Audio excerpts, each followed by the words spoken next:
રાજા કૃષ્ણકુમાર સિંહજી નગરીમાં વિધર્મીઓના અતિક્રમણથી ત્રાહિમામ પોકારી ગયેલા લોકોની આખરી જીત થઈ છે। હિન્દુ વિસ્તારમાં એક વિધર્મી ઘૂસ્યા બાદ અનેક વિધર્મીઓ ઘૂસ્યા અને ત્યાર પછી આખા વિસ્તારમાં પોતાનો કબજો જમાવવાનો પ્રયાસ શરૂ કરી દીધો, જેની સામે અનેક હિન્દુ સંગઠનોએ અવાજ ઉઠાવ્યો, આંદોલન કર્યા, રજૂઆત થઈ। આખરે ગુજરાત સરકારે સંગઠનોની માંગ સ્વીકારી અને અશાંતદારો લાગુ કરી દીધો છે। જુઓ વિધર્મીઓના અતિક્રમણ પર રોક લગાવતા સરકારના આ નિર્ણયનો।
ત્યાર પછી તો સંખ્યા સતત વધવા લાગી।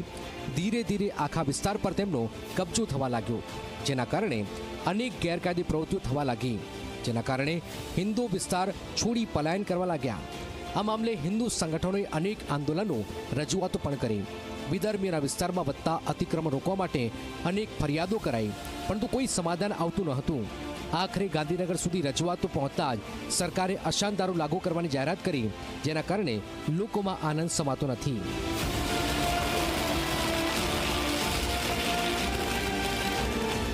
એ અનુસંધાને ભાવનગર નાગરિક સમિતિ દ્વારા જે માનનીય શ્રી જીતુભાઈની સાથે વાર્તાલાપ કરી અને એમને આવેદનપત્ર આપ્યા બાદ એમના દ્વારા ચીફ મિનિસ્ટર સાથે વાત કર્યા બાદ નોટિફિકેશન બહાર પાડવામાં આવ્યું છે।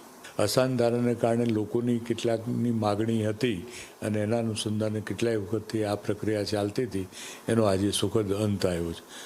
ભાવનગર પશ્ચિમ વિસ્તારના મોટા ભાગના વિસ્તારો જેવા કે દેવુબાગ, અનંતવાડી, શાસ્ત્રીનગર, હિલ ડ્રાઈવ જેવા પોસ્ટ વિસ્તાર અને 90% વિસ્તારના આ નોટિફિકેશનની અંદર સમાવેશ થઈ ચૂક્યો છે,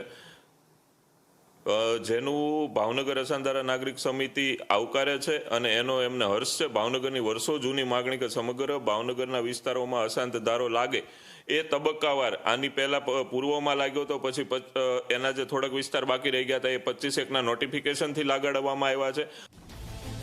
ભાવનગરના પૂર્વ વિસ્તાર બાદ પશ્ચિમ વિસ્તારમાં પણ અશાંતદારો અમલી બન્યો છે।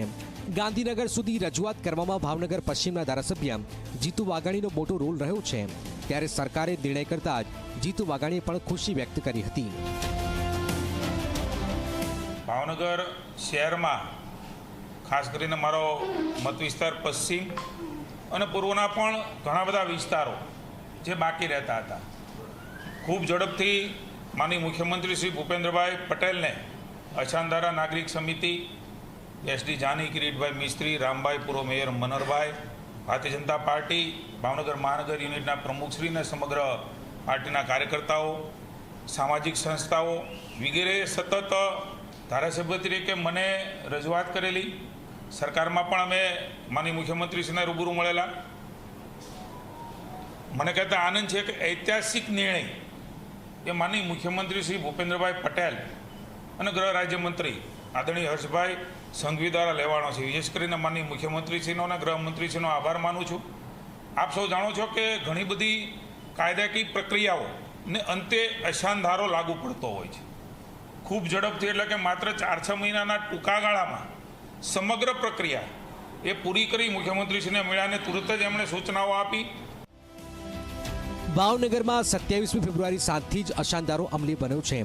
ભાવનગરના કયા કયા વિસ્તારમાં અશાંતદારો અમલી બન્યો છે તેની વાત કરીએ તો railway station, Alka talkies, rubber factory, Nirmalnagar, 1200 મહાદેવની વાડી, શિલ્પીનગર, SBI કોલોની, કાણાદાણા, અનંતવાડી, માધવરત્ન, રાધા મંદિર, નીલમબાગ, તખ્તેશ્વર, સહકારી હાટ, કાળુપા રોડ, વિજયરાજનગર, દેવુબાગ, વિદ્યાનગર, ચિત્રજન ચોકનો સમાવેશ થાય છે.